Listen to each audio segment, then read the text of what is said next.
ভিডিওতে অনেক সুন্দরভাবে প্রেজেন্ট করে, একটা মিথ্যা কথা এমন ভাবে বানিয়ে বলবে আপনাদের পুরো পৃথিবীর বিশ্বাস করা লাগবে যে ওই সঠিক আমি বেঠিক, এইভাবেও কথা বলে। ও যে আগের প্রাক্তন যে আছে, আমি এখন কিন্তু আপনাদের এখানে কথা বলতাম না, ও অলরেডি আমি ওর সাথে আমার ঝামেলা হয়েছে রাস্তার থেকে, ঝামেলা হচ্ছে বিয়ের 3 দিন পরের থেকে ও 6 লাখ টাকা দিয়ে একটা গাড়ি কিনে দেওয়ার কথা বলছে।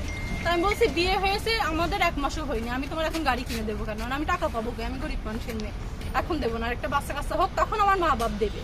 তো তারপর থেকে ওর মা, তারপরে ও ওদের সবার একটাই কথা, আমার জিনিসপাতি সব নিয়ে আসো, গহনাগাটি সব ওর নিয়ে এসে দাও, না হলে আমার নিয়ে সংসার করবে না, মানে বাজার ব্যবহার করছে মারধর শুরু 3 দিন পরেরতেই।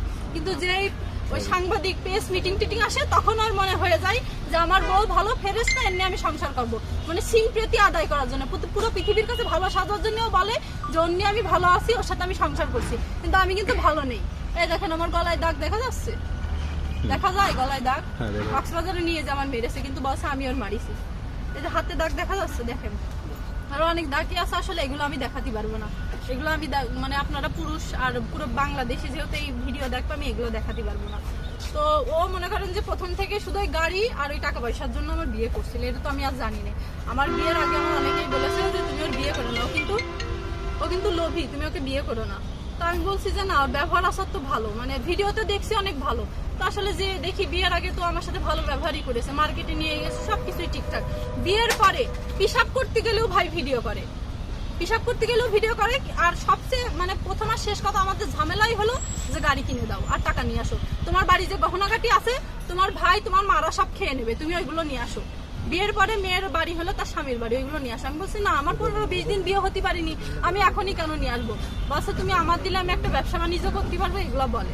আমি বলছি যে না, আমি এত তাড়াতাড়ি দেবো না। তো এই কারণে আসলে ঝামেলা, মারধর করছে, যেখানে নিয়ে যাবে রাস্তাঘাটে অকথ্য ভাষায় গালাগালি দেয়, ওখানে মারধর করে। কক্সবাজারে নিয়ে যাওয়া মারধর, এখানেও এই বাসায়, মানে যেখানে আবার আস্তে আস্তে যে প্রাইভেটে উঠেছি সেখানেও যেও গালাগালি। আবার আমার ভাইয়ের কাছে ফোন দিয়েছে, দিয়ে বলেছে আমি তোর সাথে সংসার করতে পারবো না, 4 লাখ টাকা কাবিননামা আছে তোর দেবো, আর তুই যে জিনিসপাতি নিয়ে আসিস সেগুলো গুছিয়ে দিয়ে দেবো, চলে যাবো।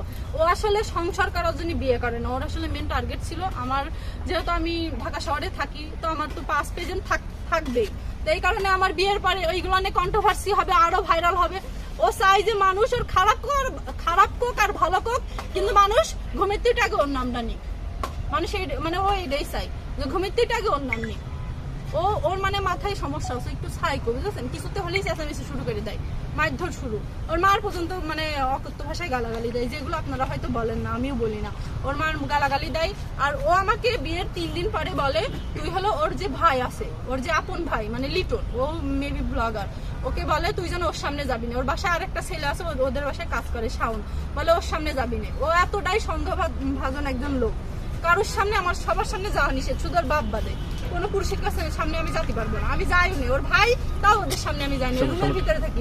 পাশের বাড়ি ওর মেয়ে আর ছেলে আছে না, ওরা একদিন ওই সামনের দিকে ওরা ওই যে ঝাল খেত না পেঁপে খেতে নিয়ে গেছে। আমি তো আসলে ভাই জানি না যে আমি আলমের বউ, আমার নিয়ে গেলে আপনার হলো ভিডিও ভাইরাল হবে, ওদের টাকা ইনকাম হবে।